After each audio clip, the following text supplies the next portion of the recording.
Por último, quiero tratar un tema un poco especial. Como hemos visto en Python, podemos acceder a los atributos y métodos de un objeto muy fácilmente. Esto es porque se consideran de acceso público. Aunque en algunas ocasiones quizá nos interesa que estos no se puedan ejecutar desde fuera. Es decir, queremos que sean privados.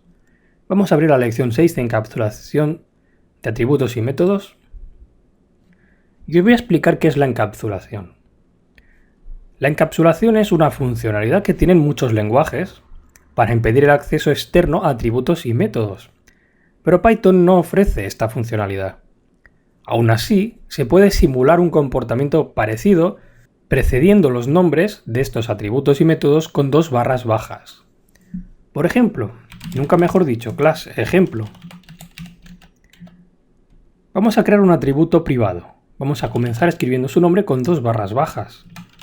Atributo privado. Igual, soy un atributo inalcanzable desde fuera.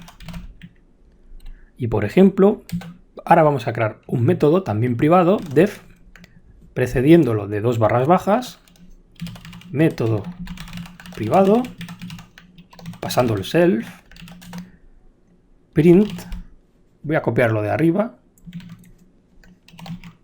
soy un método inalcanzable desde fuera. Voy a guardarlo y vamos a crear un objeto de clase ejemplo.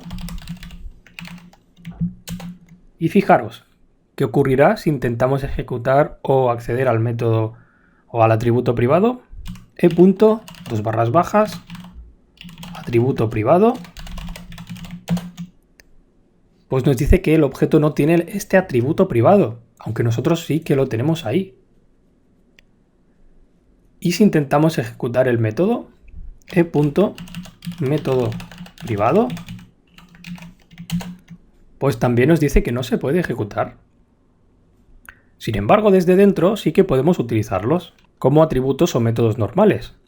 Así que es posible crear unos métodos que hagan de puente entre el exterior y el interior y los podemos llamar públicos, por decirlo de alguna forma. Por ejemplo, para poder acceder al atributo público, vamos a volver a redefinir este ejemplo, podríamos crear un método que se llame atributo público, haciendo referencia al self, y devolviendo return self punto atributo privado.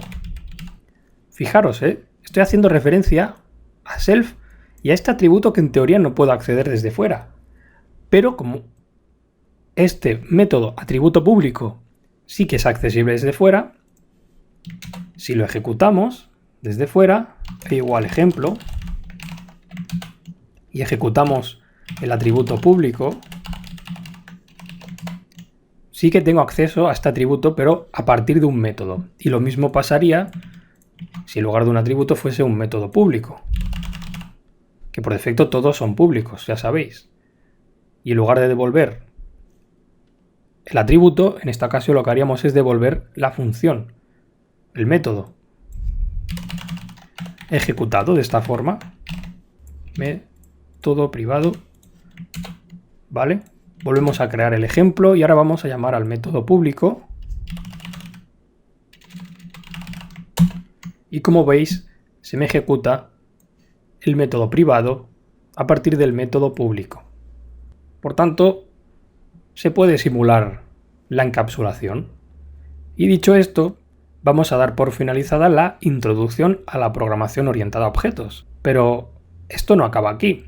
En la próxima unidad trabajaremos un poco un concepto llamado herencia.